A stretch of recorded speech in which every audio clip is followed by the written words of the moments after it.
So, ayun mga paps, hindi ko alam kung paano sabihin to. Ako mismo naka-experience nitong isa sa mga madalas na issue ng Winrex. So, sa makina wala namang problema pa. So, kung makikita nyo dito sa ating takbo ay nasa 4,600 plus K odo. So, batang bata pa to. Mag 10 months. Nabihira ko lang kasi itong magamit pag may long drive, saka ako ginagamit ito. So makikita nyo dyan mga paps, yung panel board ko is meron na talagang moist. So sobrang dami na.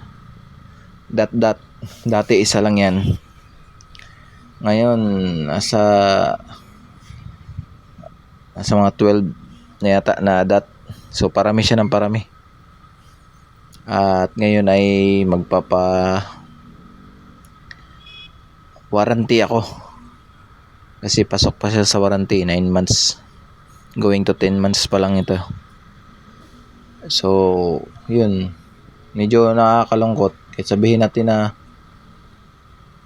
mawarantihan, pero wala, ganun talaga eh. So kumbaga pag kukuha talaga tayo ng unit, paswertihan na lang, no? So naitanong ko na to kasi na-check na to nung pag una kong punta, pagpapasa ko ng warranty. So tinanong ako kung ano daw naging umpisa. Sabi ko, bihira ko lang namang gamitin itong motor na to, at laging nasa loob ng bahay lang naman. Minsan lang pag may long drive. Pero yun nga, sa isang araw na after magwashing, meron na siyang isang dot. So hinayaan ko lang, hindi ko na pinansin kasi doon sa group na nabasa ko, ang mga Winrex ay nawawala naman daw pagka long drive. So nung pagbiyahe ko ng Buwan, Batangas, hindi talaga siya nawala. Tapos nagpakarwas ako, first time kong magpakarwas sa Winrex. So pagkatapos, marami ng moist.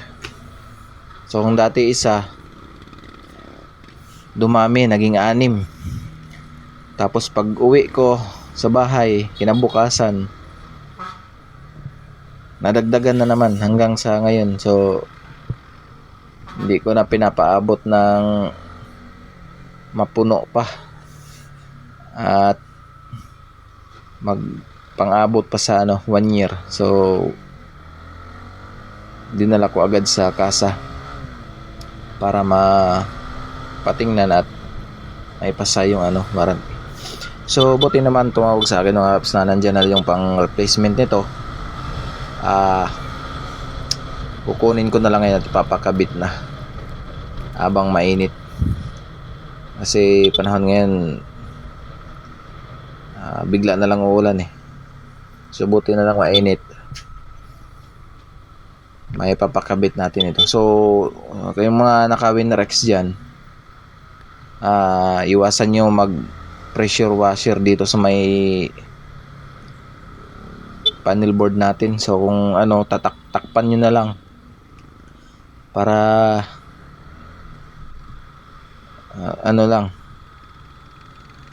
prevention ba, just to make sure na di mapasukan yung panel board natin ng hangin.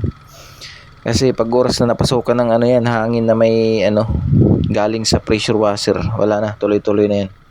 So sa mga disclaimer dyan na matagal na gumagamit ng pressure washer, wala namang nangyari. So wala nang problema doon. Good for you. Kung ganon, so base lang din ito sa experience ko dito sa motor na to. So yun talaga yung ano, lalong dumami yung moist after gamitan ng ano, pressure washer. Napakaganda ng Rossi Flash, oh. So yun lang mga paps, na sana makatulong itong video na to na for prevention ba, na hindi mangyari sa inyo, kasi ang mahal pa naman ng ano, pagpa-replacement nito kung hindi naka-warranty. Nako, bigat sa bulsa. Kaya buti na lang itong sa akin is napasok sa ano, warranty. So yun, papalitan ito at magbaback to zero ang takbo nito. Imbis na mag 5,000 na to, back to zero ito mga paps.